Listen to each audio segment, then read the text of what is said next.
सच्चिदानंद रूपादि Hathaway तापत्रय विनाशाय श्री कृष्णाय वयं नमः। चैतन्यं शाश्वतं शान्तं व्योमातीतं निरञ्जनं ज्ञानं कलातीतं तस्मै श्री गुरुवे नमः। हम लोग मांडूक्य उपनिषद का वैतथ्य प्रकरण का 19वां श्लोक पढ़ेगा। यदि ये बात निश्चित है कि आत्मा एक ही है तो वो इन संसार रूप प्राणादि अनंत भावों से कैसे विकल्पित हो रहा है, इस विषय में कह रहे। सुनो, विकल्प की मूल माया है। जो अनेक प्रकार के विकल्प देखने में आते हैं, इनके मूल में माया काम करती है। प्राणादिभिरनन्तैश्च भावैरेतैर्विकल्पिता मायैषा तस्य देवस्य यया सम्मोहिता स्वयं प्राणादिभिरनन्तैश्च भावैरेतैर्विकल्पिता मायैषा तस्य देवस्य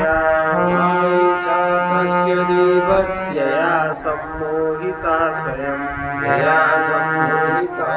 ये जो इन प्राणादि अनंत भावों से विकल्पित हो रहा है, सो यह उस प्रकाशमय आत्मदेव की माया ही है, जिससे कि वह स्वयं ही मोहित हो रहा है।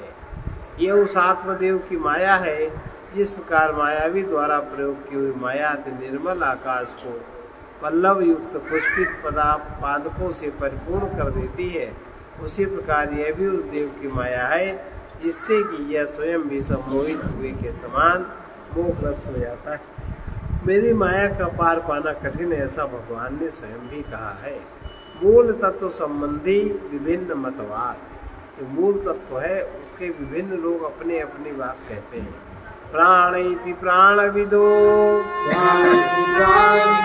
भूतानीति च तद्विदः गुणाइति गुणविदस्तत् त्वानीति च तद्विदः। प्राणोपासक कहते हैं प्राण ही जगत का कारण है। भूतज्ञों में प्रत्यक्षवादी चार्वाक आदि का कथन है, पृथ्वी आदि चार भूत ही परमार्थ है।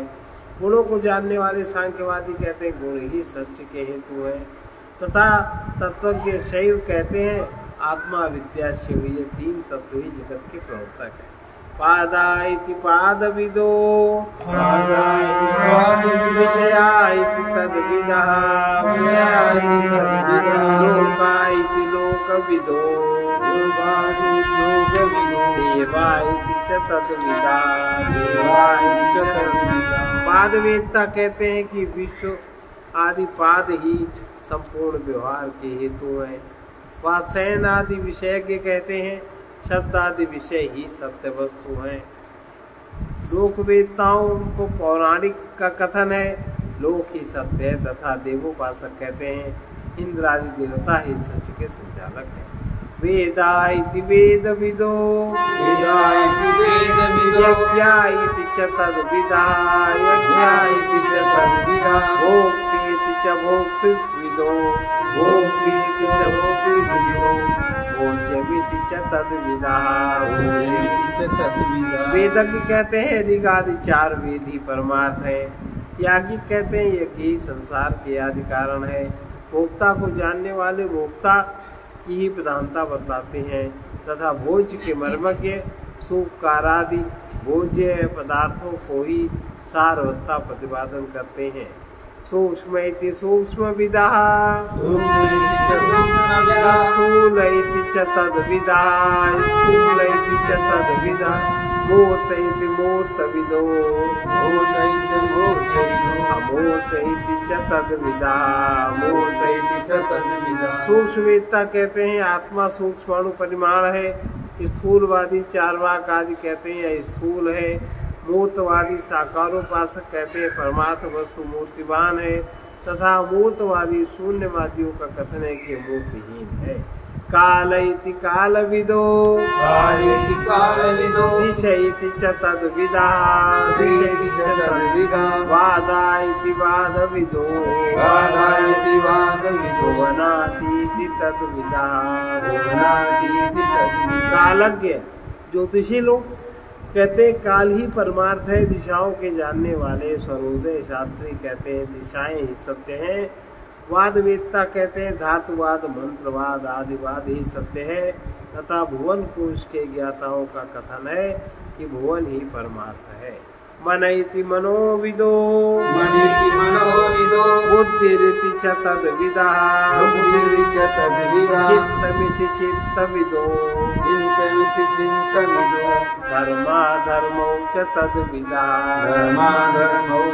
मनोविद कहते हैं मन ही आत्मा है, बौद्धों का कथन है बुद्धि ही आत्मा है, चित्तज्ञों का विचार है चित्त ही सत्य वस्तु है, तथा धर्म धर्मवेत्ता मीमांसक धर्माधर्म को ही परमार्थ मानते हैं। पंचविंश कायित्ते के षड्विंश इति चापरे एकत्रिंशंक इत्याहु अनंत इति चापरे। कोई सांख्यवादी 25 तत्वों को, कोई पातंजल मतावलंबी 26 तत्वों को, कोई पाशुपत 21 तत्वों को सत्य मानते हैं, तथा अन्य मतावलंबी परमार्थ को अनंत वेदों वाला मानते हैं। लोकां लोकविदः हुराश्रमा इति तद्विदः स्त्री पुनः नपुंसकं लैंगा परा परमथा परे।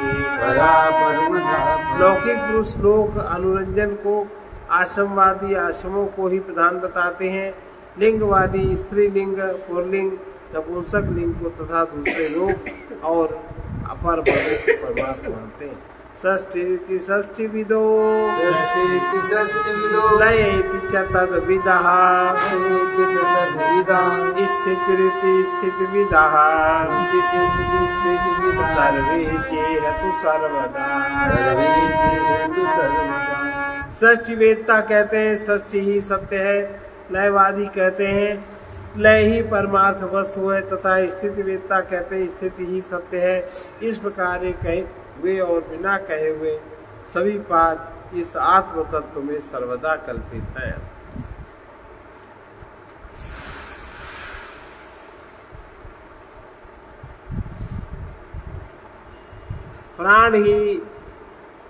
प्राण ही बीज स्वरूप प्राज्ञ को कहते हैं।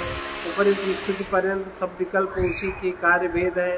संपूर्ण प्राणियों से परिकल्पित अन्य सब लौकिक धर्म रज्जु में सर्प के समान उन विकल्पों से शून्य आत्मा में आत्म स्वरूप के अनिश्चय के कारण अविद्या से कल्पना किए गए हैं। यह इन श्लोकों का समुदायार्थ है। प्राण आदि श्लोकों के प्रत्येक पदार्थ के व्याख्यान का अत्यंत अल्प प्रयोजन होने के कारण वे सिद्ध पदार्थ है, इसलिए प्रयत्न नहीं किया। अधिक क्या यम भावम दर्शयेद्यस्य तम भावम सतु पश्यति तम चावति सबूतवासौ तद्गृहा समुपैति तम। गुरु जिसे जो भाव दिखला देता है वो उसी को आत्मा स्वरूप से देखने लगता है, तथा इस प्रकार देखने वाले उस व्यक्ति को वो भाव तद्रूप होकर रक्षा करने लगता है। फिर उस भाव में होने वाला अभिनिवेश उसके आत्मभाव को प्राप्त हो जाता है। जिसका आचार्य अथवा कोई अन्य आप्त पुरुष जिसे प्राणादि में से किसी कहे हुए अथवा किसी बिना कहे हुए अन्य भाव को भी यही परमार्थ तत्व है इस प्रकार दिखला देता है, वो उसी भाव को आत्मभूत हुआ देखता है और समझता है कि मैं यही हूँ अथवा यही मेरा स्वरूप है, तथा उस दृष्टा की भी जो भाव से दिखाया गया है तद्रूप होकर भाव रक्षा करने लगता है, अर्थात उसे सब प्रकार अपने स्वरूप से निरुद्ध कर देता है। उसी भाव में जो ग्रह आग्रह अर्थात यही तत्व है, इस प्रकार का अभिनिवेश है, वो उस भाव से ग्रहण करने वाले को प्राप्त होता है, अर्थात उसके आत्मस्वरूप को प्राप्त हो जाता है। आत्मा सर्वाधिष्ठान है, ऐसा जानने वाला ही परमार्थदर्शी विज्ञ। एतैरेषो अपृथक् भावैः पृथगेवेति लक्षिता एवं यो वेद तत्त्वेन कल्पयेत् सोऽविशङ्कितः। एतैरेषो अपृथक् भावैः पृथगेवेति लक्षितः एवं यो वेद तत्त्वेन कल्पयेत् सोऽविशङ्कितः।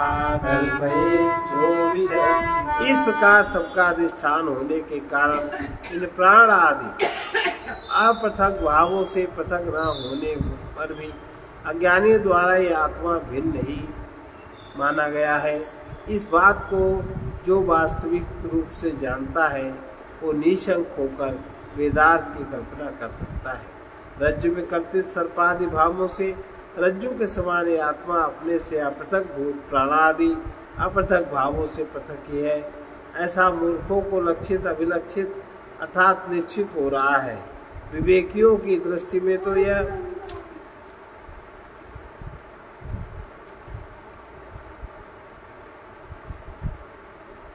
जो कुछ है सब आत्मा ही है। इस श्रुति के अनुसार रज्जु में कल्पित सर्पादि के समान प्राणादि आत्मा से भिन्न है ही नहीं, ऐसा इसका तात्पर्य है। इस प्रकार रज्जु में कल्पित सर्प के समान जो आत्मा में कल्पित पदार्थों का आत्मा के सिवा असत्यत्व तो समझता है तथा आत्मा को श्रुति और युक्ति से परमार्थता निर्विकल्प जानता है, वो निशंक होकर वेदार्थ की यह वाक्य इस अर्थ का प्रतिपादन करने वाला है और ये अन्यार्थ परक है। इस प्रकार विभाग पूर्वक कल्पना कर सकता है। इसका तात्पर्य जो अध्यात्म तत्व को नहीं जानता वो पुरुष तत्वता वेदों को भी नहीं जान सकता। अध्यात्म तत्व को न जानने वाला पुरुष किसी भी कर्म फल को प्राप्त नहीं करता, ऐसा मनु जी का कथन है। द्वैत का असत्यत्व तो वेदांत वेद है। ये जो युक्ति पूर्वक द्वैत की असत्यता बतलाई है वेदांत प्रमाण से जानी गई है। इस आशय में कहते हैं स्वप्नमायै यथा दृष्टे गंधर्वनगरं यथा तथा विश्वमिदं दृष्टं वेदांतेषु विचक्षणैः। जिस प्रकार स्वप्न और माया देखे गए हैं तथा जैसा गंधर्व नगर जाना गया है, उसी प्रकार विचक्षण पुरुषों ने वेदांतों में इस जगत को देखा है। अविवेकी पुरुष द्वारा स्वप्न और माया जो असत वस्तु रूप अर्थात असत्य है सद वस्तु रूप देखे जाते हैं। जिस प्रकार विस्तृत दुकान बाजार गृह प्रसाद नगर निवासी स्त्री पुरुषों के व्यवहार से भरपूर सा गंधर्व नगर देखते ही देखते अकस्मात अभाव को प्राप्त होता देखा गया है, और जिस प्रकार स्वप्न माया सदरूप देखे गए हैं उसी प्रकार विश्व अर्थात समस्त द्वैत असत देखा गया है। कहाँ देखा गया है? इस पर कहते हैं वेदांतों में। यहाँ नाना कुछ नहीं है। इंद्र ने माया से पहले ये आत्मा ही था, पहले यह ब्रह्म ही था, दूसरे से निश्चय ही भय होता है, उससे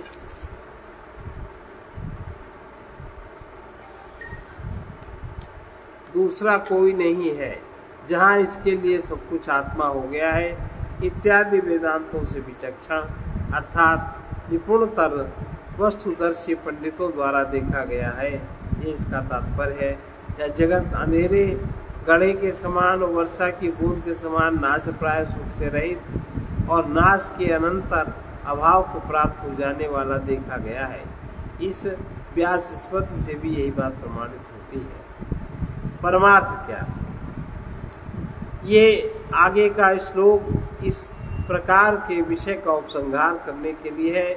जबकि द्वैत असत है और एकमात्र आत्मा ही परमात्मा सत्य है, तो यह निश्चित होता है कि सारा लौकिक और वैदिक व्यवहार अविद्या का ही विषय है। उस अवस्था में न निरोधो न च उत्पत्ति,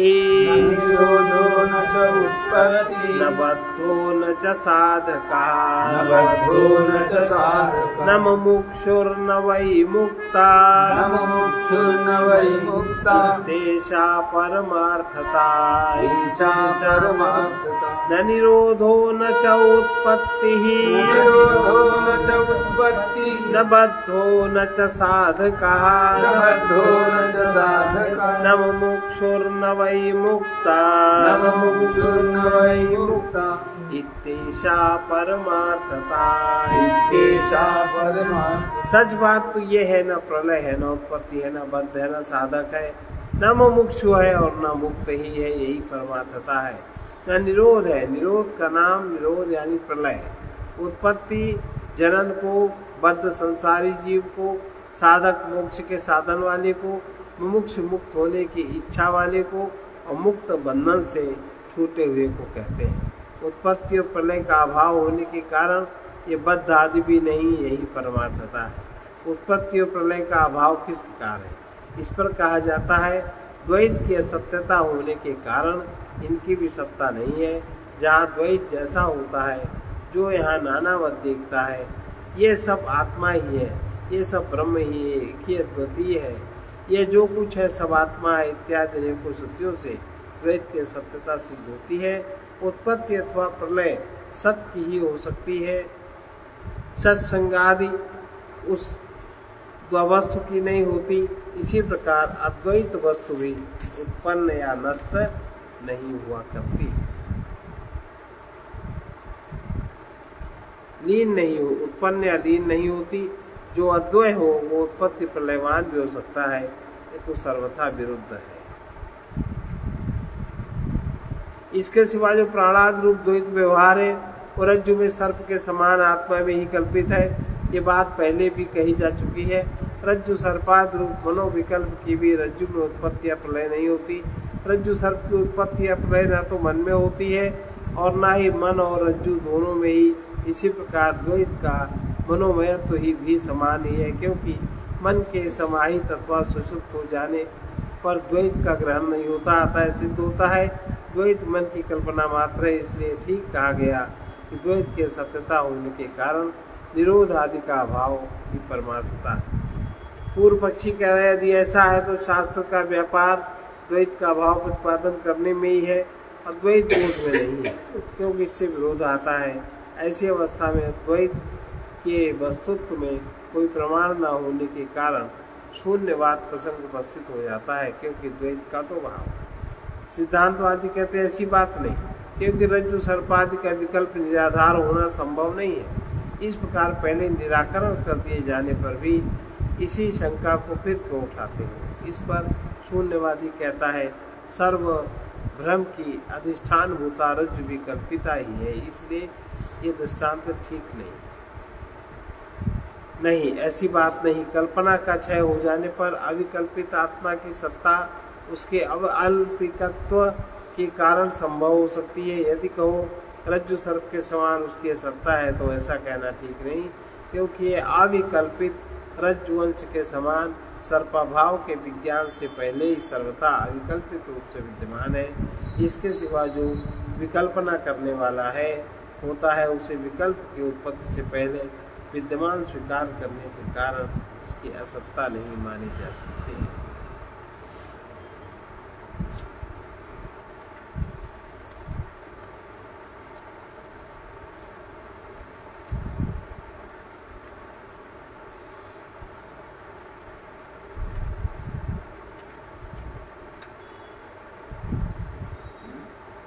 अद्वैत भाव ही मंगलमय है। पूर्व श्लोक के अर्थ का हेतु बतला रहे हैं। जो श्लोक कहा उसका क्या अर्थ है। भावैरसवद्भिरेवायं भावं मद्वयेन मद्वयेन हि कल्पिता मद्वयेन च कल्पिता भावा अप्यद्वयेनैव भावाप्यद्वयेनैव तस्माद्द्वयता शिवा तस्माद्द्वयता शिवा भावैरस भिदरेवाय भावैरसभिदरेवाय मदद्वेन च कल्पिता मयद्वेन च कल्पिता भावा अप्यद्वयेनैव भावाप्यद्वयेनैव तस्मादद्वयता शिवा तस्माद्द्वयता ये आत्म तत्व प्राणादि असत भावों से और अद्वैत रूप से कल्पित है। वे असत भाव भी अद्वैत से ही कल्पना किए गए हैं, शरीर और अद्वैत मात्र, इसलिए अद्वैत भाव ही मंगलमय है। जिस प्रकार रज्जु में विद्यमान सर्प धारा आदि भावों से विद्यमान अद्वितीय रज्जु द्रव्य से यह सर्प है, यह धारा है, यह दंड है, इस प्रकार रज्जु द्रव्य की कल्पना किया जाता है। उसी प्रकार प्राण आदि अनंत असत अविद्यमान अर्थात जो परमार्थता नहीं है, उन भावों से आत्मा ही विकल्पित हो रहा है, क्योंकि चित्त के चलायमान न होने पर किसी के द्वारा कोई भाव उपलक्षित नहीं हो सकता और आत्मा में प्रचलन है नहीं, तथा केवल चलायमान चित्त में ही उपलब्ध होने वाले भाव परमार्थता सत्य है, ऐसी कल्पना नहीं की जा सकती। अतः ये आत्मा स्वयं एकमात्र सत स्वभाव होने पर भी असत स्वरूप प्राण आदि भावों से तथा रज्जु के समान सब प्रकार के विकल्प के आशयभूत परमार्थ सत आत्म स्वरूप से ही कल्पित है। ये प्राणादि भाव भी अद्वैत सत्स्वरूप आत्मा से ही कल्पित किए गए हैं, क्योंकि कोई भी कल्पना निराधार नहीं हो सकती। अतः समस्त कल्पना आशयभूता होने से और अपने स्वरूप से अद्वैत का कभी व्यभिचार न होने से कल्पना अवस्था में भी अद्वैता ही मंगलमयी है। केवल कल्पना ही ये मंगलमयी है, क्योंकि वो रज्जु सर्प आदि के समान भय आदि उत्पन्न करने वाली है। अद्वैता अभय रूपा है, इसलिए वही मंगलमयी है। तत्ववेत्ता की दृष्टि में नानात्व का अत्यंत अभाव, जो तत्ववेत्ता है उसकी दृष्टि में नानात्व का अत्यंत अभाव हो जाता है। और भी अद्वैता क्यों मंगलमयी है? जहाँ एक वस्तु से दूसरी वस्तु का नानाभूत पार्थक्य देखा जाता है, वही ये मंगल हो सकता है। किंतु नात्मभावेन नानेदम् न स्वेनापि कथञ्चन न पृथङ् किञ्चिद इति तत्त्वविदो ये नानात्व न तो आत्मा स्वरूप से है और न अपने ही स्वरूप से है। कोई भी वस्तु न तो ब्रह्म से पृथक है और न अपृथक ही है, ऐसा तत्ववेत्ता जानते हैं। बस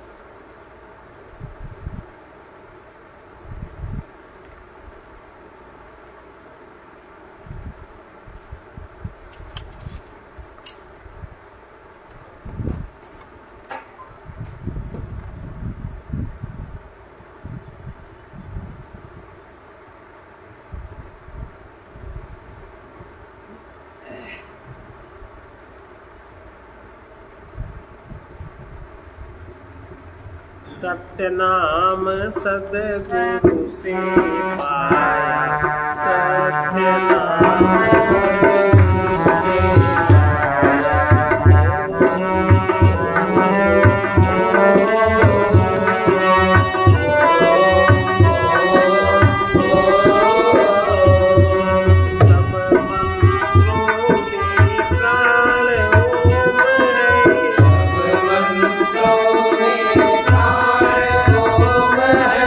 अक्षर में अवधान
ज्ञान ओम में, परम तत्व का ज्ञान ओम में, ब्रह्म शक्ति का ध्यान ओम में, ब्रह्म शक्ति का ज्ञान ओम में, ओंकारमय विश्व दिखाया, ओंकारमय विश्व दिखाया,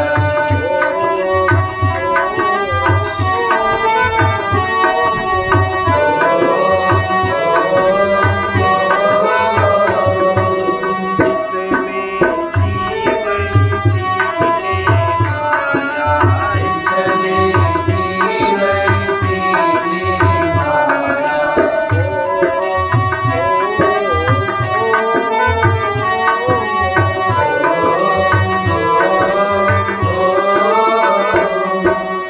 ओम सच्चिदानंद धाम है, ओम सच्चिदानंद धाम है, भक्ति मुक्ति पूर्ण काम है, भक्ति मुक्ति पूर्ण काम है, प्रतित हृदय में यही समाया, प्रतित हृदय में यही समाया,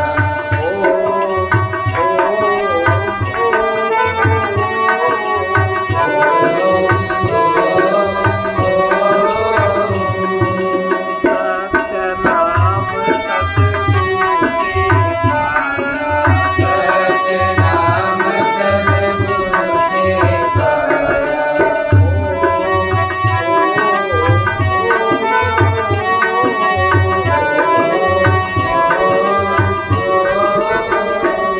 संसार में जो त्रिशक्ति है, जो त्रिपुटी है, जो त्रिगुण है, वो सब ओम में ही है।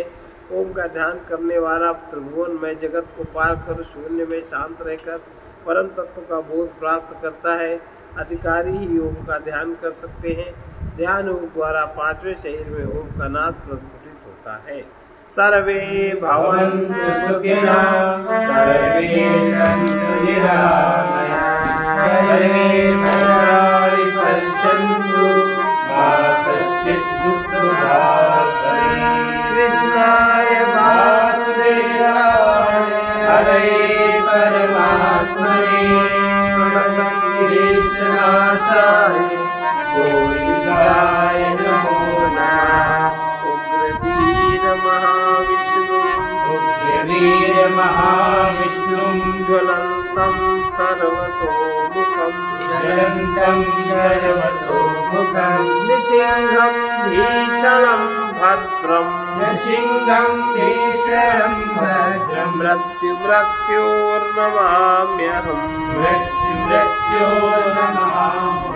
ॐ ह्रौं जूं सः, ॐ ह्रौं जूं सः, ॐ भूर्भुवः स्वः, ॐ भूर्भुवः स्वः, ॐ त्र्यम्बकं यजामहे, ॐ त्र्यम्बकं यजामहे, सुगन्धिं पुष्टिवर्धनम्, सुगन्धिं पुष्टिवर्धनम्, उर्वारुकमिव बन्धनात्, उर्वारुकमिव बन्धनात्, मृत्योर्मुक्षीयमामृतात्। मृत्योर्मुक्षीयमामृतात्। ॐ स्वः ॐ भुवः भुः, ॐ स्वः ॐ भुवः भुः, ॐ सः जूं ह्रौं ॐ सः जूं ह्रौं।